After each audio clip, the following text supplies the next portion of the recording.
When I was in my late 20s, very late 20s, up until the age of 30, I lived in Los Angeles. And I fucking hated Los Angeles. As far as I'm concerned, Los Angeles is the loneliest city on this earth. I find it just such a sad city and so lonely. I mean, you have no idea. What was it, 3-4 years that I lived there, they were the worst of my life in many respects. I made money, and I was actually a success as a writer there, but I fucking hated it with a passion. See, it was this loneliness that knew no bounds when I was living in Los Angeles. Oh yeah, and because I felt so lonely, I would latch on to people. I would latch on to almost any passing stranger, as if this passing stranger would save me from this fate, this fate of loneliness. And insofar as women were concerned, Jesus, it was a fucking disaster. The period of time that I lived in Los Angeles, any girl that I met, I would latch on to her as if I were a drowning man. I would latch onto her, and of course the obvious happened. She wanted to get the fuck away from me. Yeah, I mean, somebody that needy, that fucked up, that lonely. No girl wants that guy, no matter how successful, no matter how shiny and new his car might be, no matter how many zeros he's got in the bank account, she is not going to want to be with that guy. And of course, no girl wanted to be with me when I was living in LA. But then it must have been 98, I moved to New York City, to Manhattan. I got this loft, a 2,000 square foot, actually it was 2,400 square feet, this huge loft in downtown Manhattan, right? And I started throwing parties in this big loft. And all of a sudden I met shitloads of people, and I met shitloads of girls. And I got with those girls. Oh yeah, I was very successful with those girls. And the apartment played a huge role in it, yeah? Because it became sort of like a party central. And that period of my life when I was living in New York, I didn't do shit. I didn't accomplish shit. Insofar as my career is concerned, that's why my career tanked.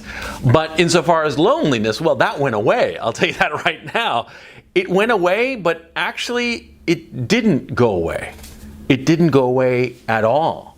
Oh no. See, because what happened was that when I was living in New York City, I met a lot of girls, and I met a lot of guys who knew a lot of girls, or who could position me with a lot of just incredible trim. I wound up just like dating models and shit. I mean, just really high-flying women in New York City, right? Amazing women, I mean, incredibly gorgeous, but a lot of them incredibly accomplished, right? And I met them and I dated them and I screwed them and I had a good time with them, sure. But that feeling of loneliness endured. It wasn't assuaged by these women. And that was the shocker for me. I was all of a sudden dating these wonderful women, attractive women, interesting women that I could talk to about just about anything. Yeah, I mean, some of them really fucking brilliant. But I felt just as lonely as I had before. And in a weird way, it was kind of like worse, because there's nothing worse than having met somebody and you've dated them and you're fucking them, and then after sex, you're lying there and you just feel just alone. And that's a really miserable feeling.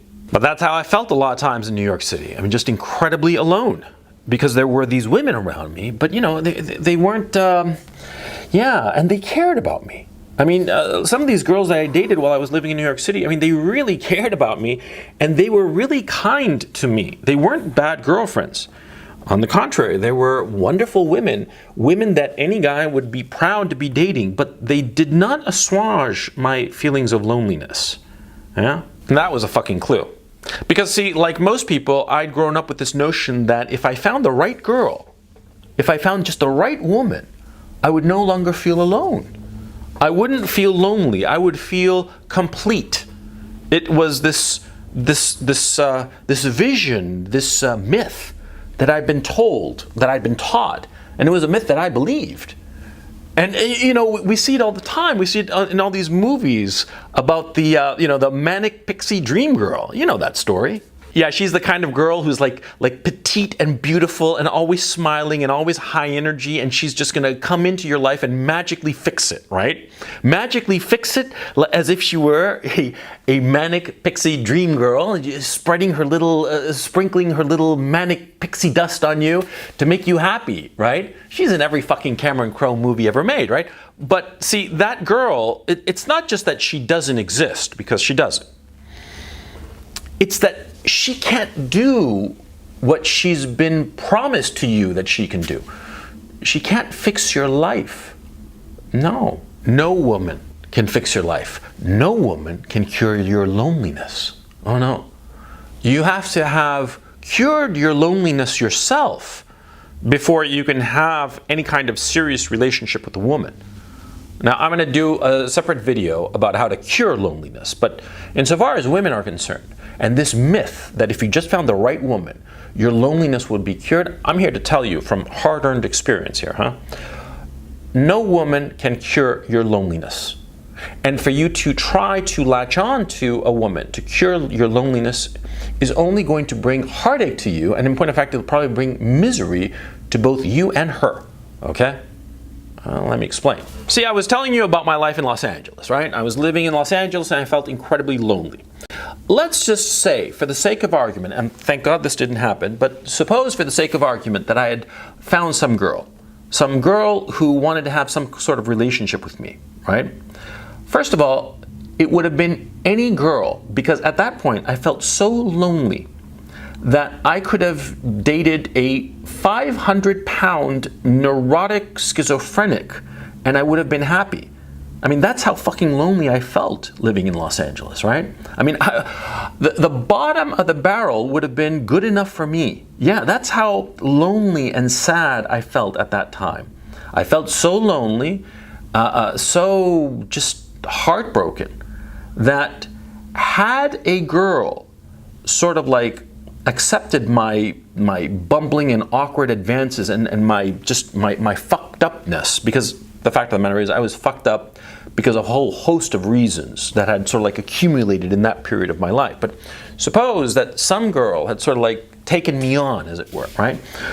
I would have gone with any girl, no matter how poorly she fit with me.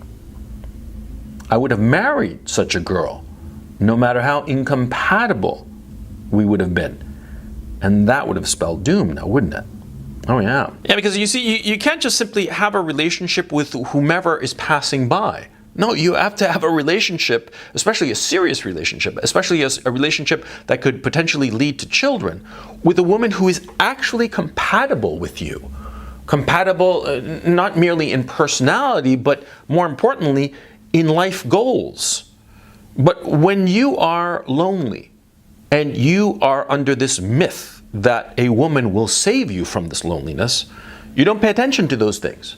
You don't pay attention to the important things insofar as having a woman in your life.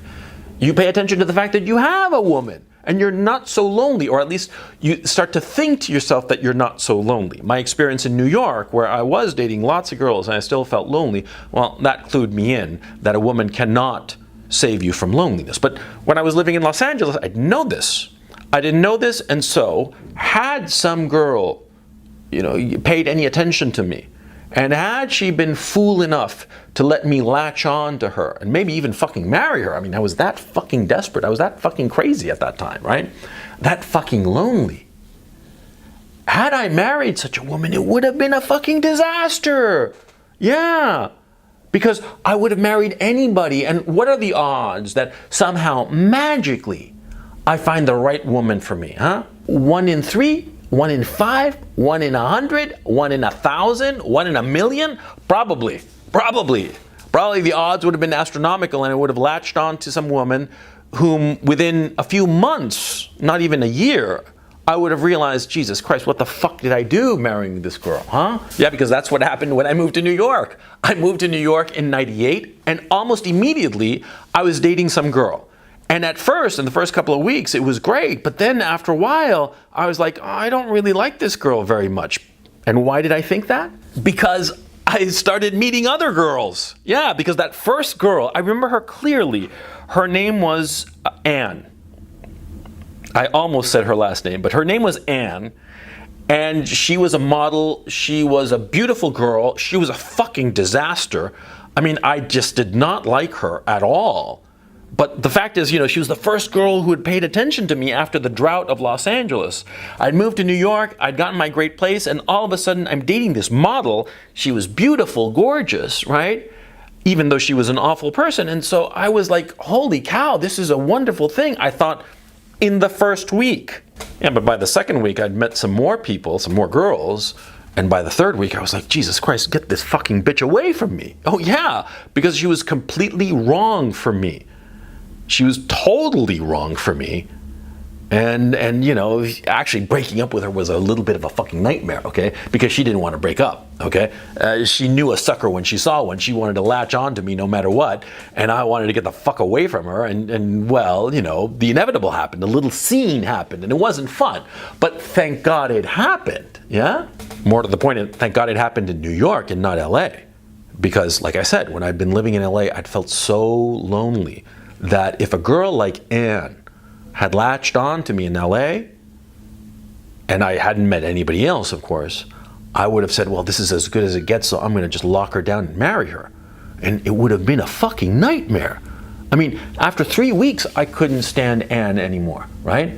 And don't get me wrong, she was, apart from being gorgeous, but she had a lot of qualities. I mean, now retrospectively, I don't know, 20 odd years after the fact, I look back on that relationship and I realized that she had a lot of qualities going for her, right?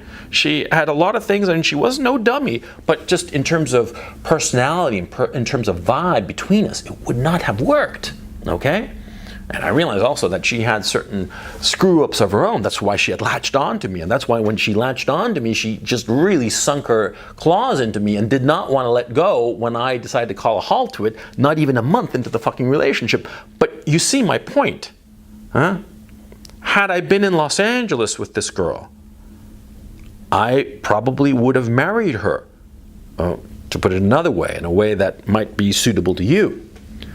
Had I been in the throes of my loneliness, with no possibility of anything new coming into my life, I would have put a ring on a woman who would have been a disaster for me and for her. Yeah, that's what loneliness can do. Loneliness can fuck with your head so bad that you make horrible life decisions. Loneliness is not going to hurt you in your professional career. It's not going to make you choose the wrong job. No, of course not. But it will make you choose the wrong people to bring into your life. Because when you feel so lonely, anybody that can fill in that void, or more to the point, anyone that we delude ourselves into thinking will fill that void of loneliness is accepted with open arms, and this person should not be brought in. And it's not because of them specifically, it's because they're not suited to you. But you don't see that because of loneliness. And that's why in life you have to be strongest when you are at your weakest. When you are at your loneliest moment, you have to be on your toughest guard against bringing in the wrong people. And you always have to understand that just because you're lonely and you finally met somebody does not mean that this person is your salvation. No woman can cure your loneliness. But a lot of times your loneliness will make you think that the woman you have met, the woman who has finally come into your life, might be the one. She's not the one. She's just the one who was, that you were lucky enough to pay attention to you at this moment that you are lonely and just probably want to die of that loneliness, huh? But you have to recognize that she cannot save your life. In other words, the myth of the manic pixie dream girl, the myth of the one, the myth of that girl who will save you, it's so much bullshit. It's romantic and it sounds wonderful, it sounds beautiful, sure, but it's just not true. It's not true at all. It's just fictions in movies and books and songs. But it can lead you astray.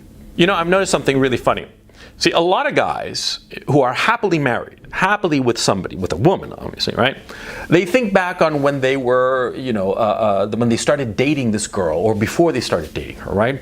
And they sort of like forget all the other girls in their lives. Because I remember not too long ago, I was talking to a buddy of mine from high school. And he was talking, he loves his wife very much, and he's very happy with his wife, and they have a bunch of children and all the rest of it. And he was saying that, he had such a wonderful marriage, and that his life was just created because of his marriage, and that there was no other woman in his life. He told me this privately. We were having coffee, and I remember quite clearly when he started dating his now wife. And I told him, well, don't you remember this girl? And he's like, oh yeah. And then I said, don't you remember this other girl? And this other girl, what was her name? Oh, yeah, he said. And all of a sudden he remembered he'd been dating like 3-4 other girls at the time that he met his wife. Yeah. Yeah. And in one of those 3-4 other girls could have been his wife. Yeah. It was only after the fact, after he had picked his wife and was living with her and had formed a family with her and all the rest of it, that's when he started like romanticizing the past and thinking to himself, oh, I was so alone and heartbroken and my loneliness was infinite and I found this angel who saved me. Bullshit! Bullshit! He'd been dating, he was like a champ in the dating scene. Yeah, I remember it very clearly, okay? Okay, because I was fucking there, I saw it. This was back in Chile, okay?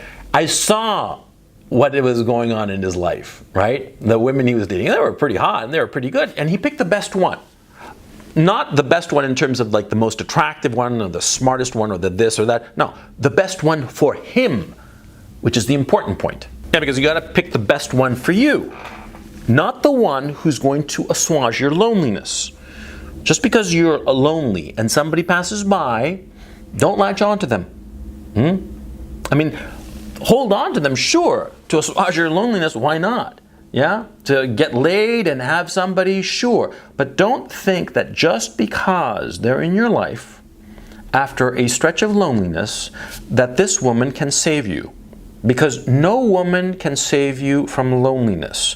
You have to solve loneliness by yourself. And I'm going to talk about that in the next video.